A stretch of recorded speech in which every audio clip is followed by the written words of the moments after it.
Kandhamal Udayagiri NAC उपाध्यक्ष संतोष कुमार बांको विरोध में अनास्था प्रस्ताव आणिले एनएसी 9 जन काउंसिलर यह अनास्था प्रस्ताव को ग्रहण करने समस्त 9 जन काउंसिलर फुलबाणी आसी कंधमाल जिलापाल उद्देश्य एडीएम को निवेदन पत्र प्रदान कर जिलापाल आईन अनुଯାୟୀ ଏହା ଉପରେ तुरंत कार्यानुष्ठान ग्रहण करने को दाबी कर पूर्वे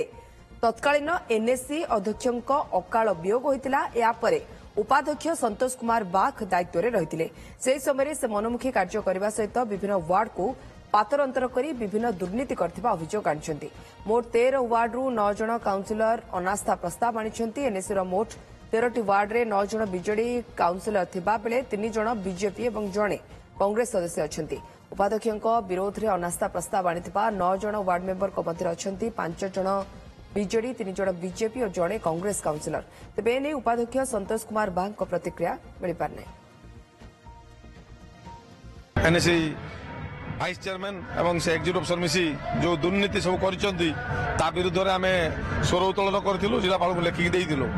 लेखिकी देला परे मध्य जेतेबेले कार्यक्रमटा हेई पाला नहीं आम समस्ते बसी गोटे डिसाइड कलु जे